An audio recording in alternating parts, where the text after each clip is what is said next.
Mereka menyebutku teror, iblis betina, Ratu Naga Laut Cina Selatan. Mereka membisikkan namaku dengan ketakutan di lorong-lorong kota terlarang dan ruang rapat London.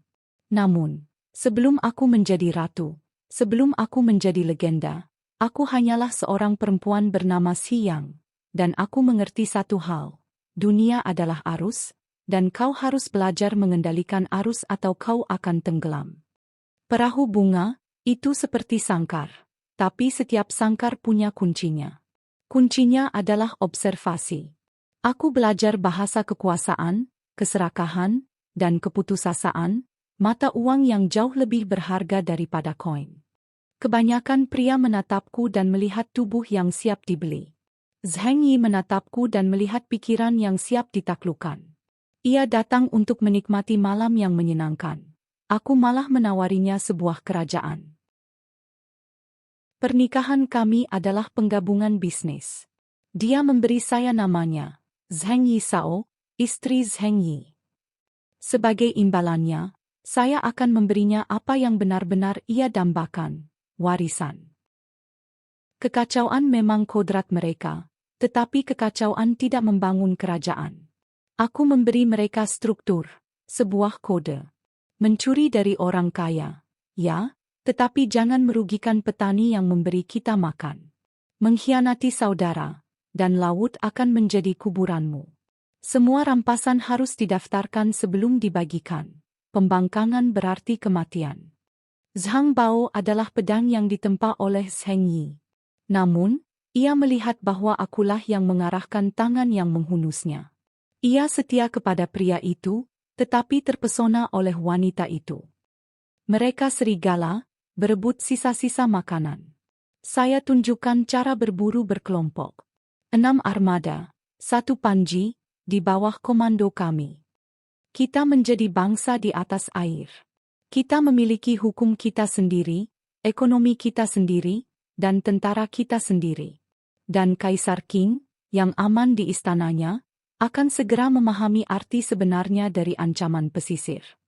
Aku membawa 2 putraku ke dunia kekerasan ini. Aku bersumpah mereka tak akan mewarisi kematian seorang bajak laut, melainkan tebusan seorang raja.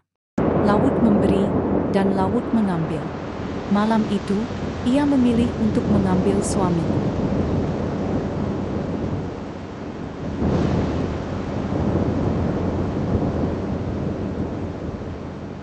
Seorang raja telah wafat. Serigala-serigala berputar-putar, mencium aroma kelemahan. Mereka melihat seorang janda yang berduka. Sebuah kesalahan fatal. Saya tidak berduka. Saya berhitung. Berduka adalah kemewahan bagi mereka yang kelangsungan hidupnya terjamin. Kedukaan saya tidak. Kunci armada, kesetiaan para prajurit, terletak pada satu orang, Zhang Bao. Dia pewaris suamiku. Aku harus menjadikannya milikku. Ia mencari kekuasaan dan tempat untuk menyalurkan kesetiaannya. Aku menawarkan keduanya, bahkan lebih. Kami menjadi sepasang kekasih malam itu, mengukuhkan aliansi kami di mata para dewa dan telinga musuh-musuh kami. Zheng Yi bersama para dewa laut, aku menyatakan. Tapi visinya tetap ada. Armadanya tetap ada. Dan aku tetap ada. Suaraku tak bergetar. Sejak hari itu, aku bukan lagi Zheng Yi Sao, sang istri. Aku hanyalah sang komandan. Musuh-musuhku melihat sebuah skandal. Aku melihat sebuah keuntungan. Kemarahan mereka yang mudah ditebak membuat mereka buta terhadap strategiku yang sebenarnya. Sebuah skuadron Angkatan Laut Qing, yang terlalu percaya diri, berlayar untuk menghancurkan janda bajak laut. Zheng Yi Sao mengamati mereka dari teropongnya, senyum tipis bak predator tersungging di bibirnya. Kaisar mengirimkan pasukan terbaiknya. Mereka datang dengan meriam-meriam berkilauan dan laksamana-laksamana yang arogan, berharap untuk melawan bajak laut yang tidak terorganisir. Mereka tidak siap menghadapi angkatan laut. Armada bendera merah menggunakan taktik rancangan Zheng Yi Sao, pura-pura mundur untuk memancing armada Qing ke selat sempit. Kemudian, kapal-kapal muncul dari teluk tersembunyi, menjebak mereka dalam perangkap. Aku tidak bertarung seperti bajak laut. Aku bertarung seperti jenderal. Aku menjadikan laut sebagai papan caturku dan kapal-kapal kaisar sebagai pionku. Kapal Laksamana King dinaiki. Zhang Bao, iblis dalam pertempuran, memimpin serangan. Laksamana King ditangkap dan dipermalukan. Kami tidak hanya mengalahkan mereka. Kami memusnahkan mereka. Kami menangkap 63 kapal mereka. Dan pesan kepada kaisar ditulis dengan bubuk mesiu dan darah. Zheng Yisao berdiri di hadapan Laksamana King yang tertangkap. Ia menawarinya pilihan, bergabung dengan mereka atau mati. Ia meludahi kakinya.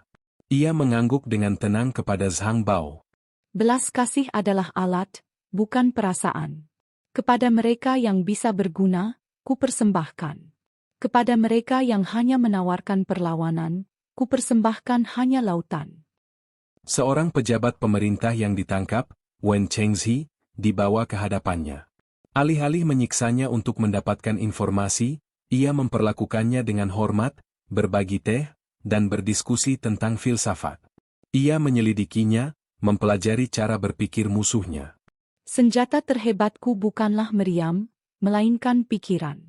Untuk mengalahkan sebuah kekaisaran, pertama-tama kau harus memahami jiwanya, ketakutannya, dan kesombongannya.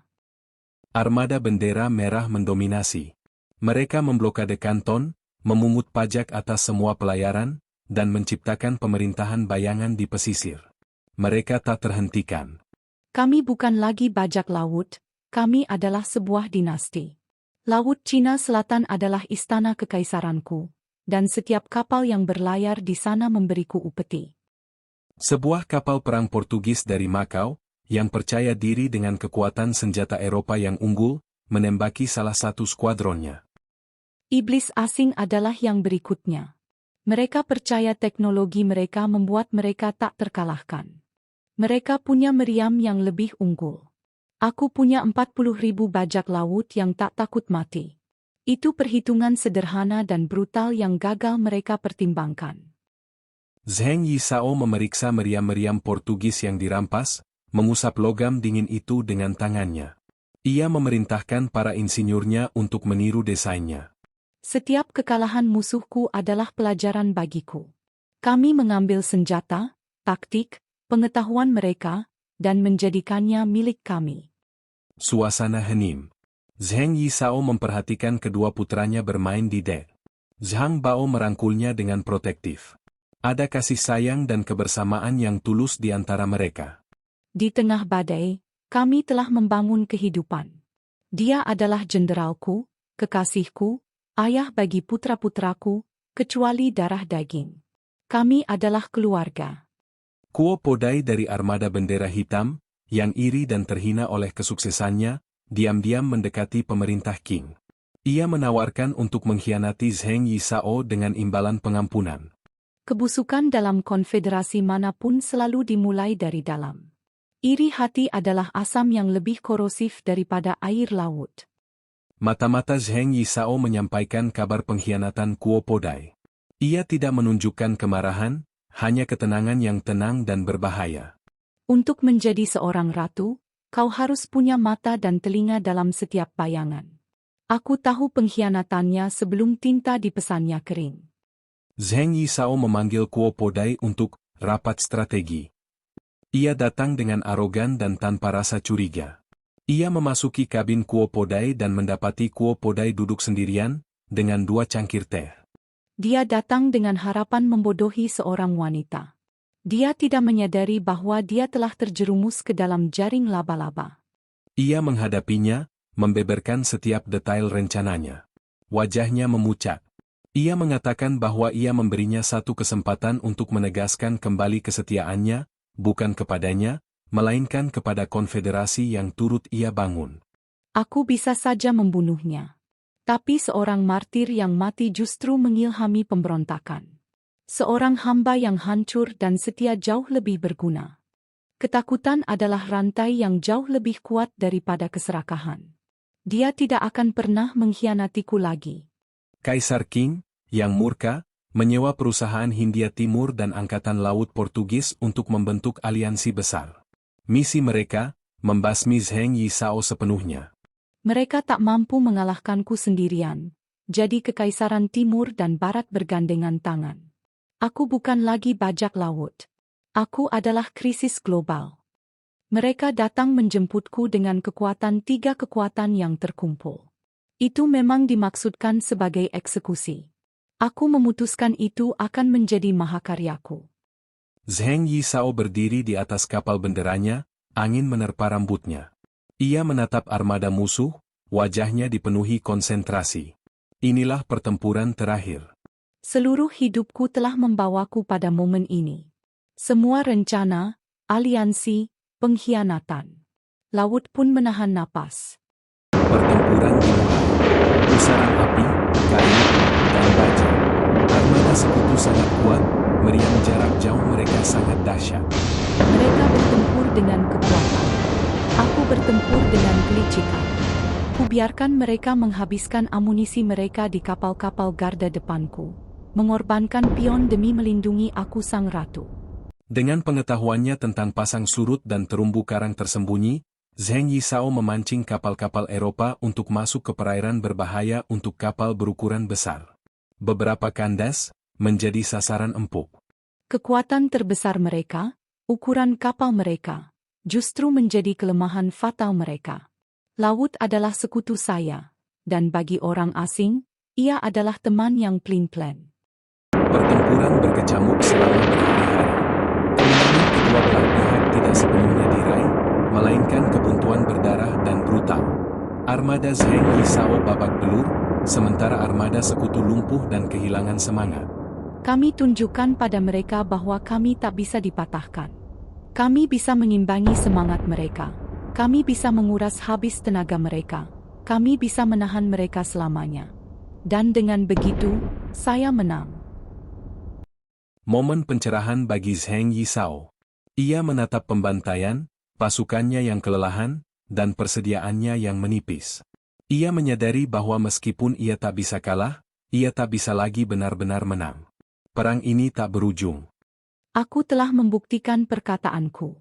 Aku telah membangun sebuah kerajaan yang mampu melawan dunia.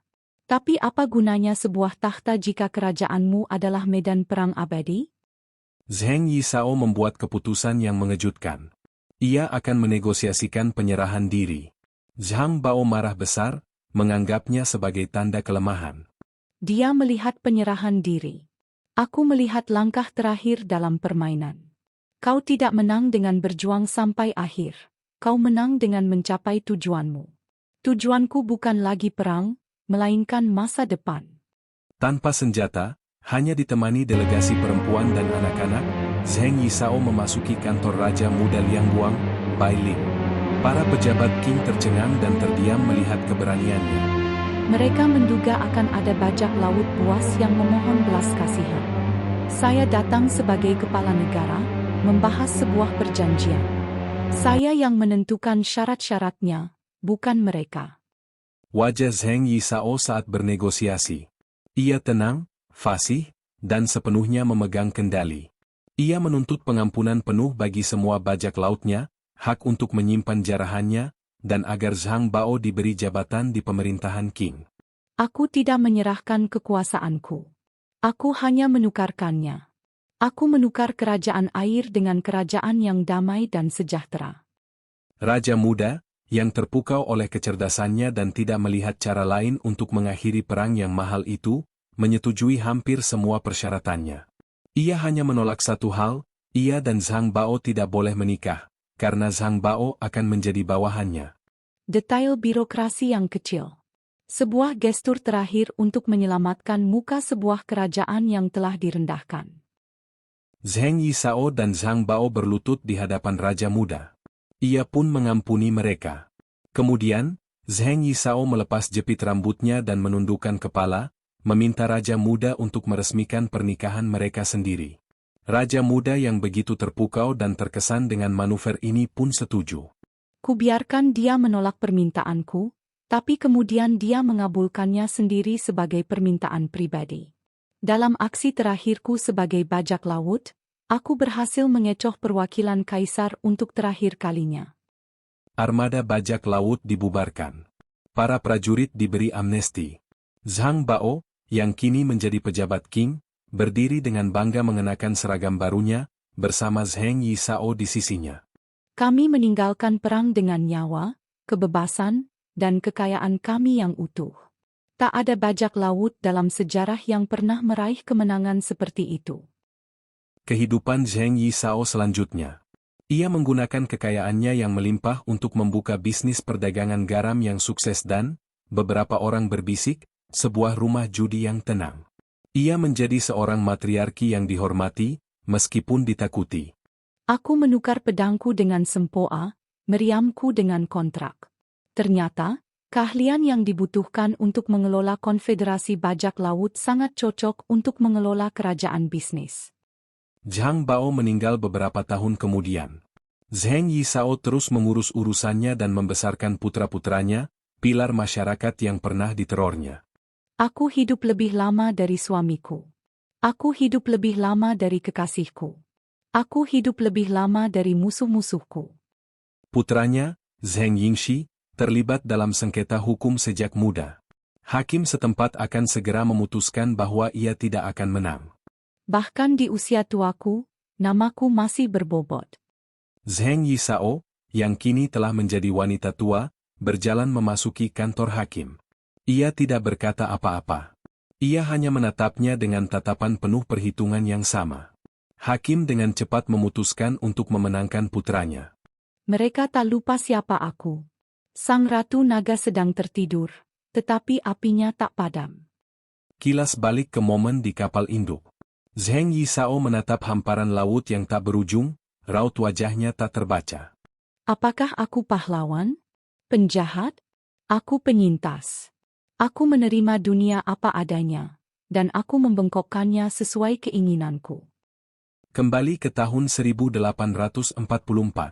Zheng Yisao yang tua dan damai di halaman rumahnya.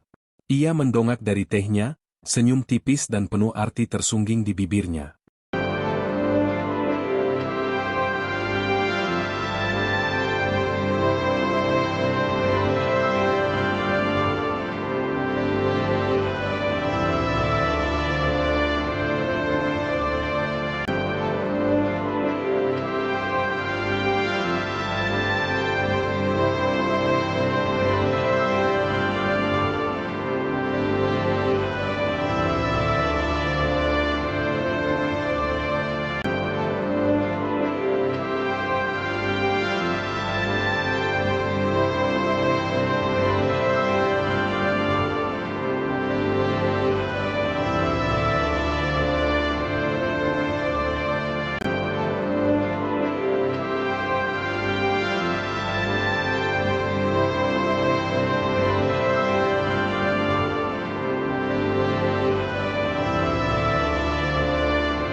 Too bad.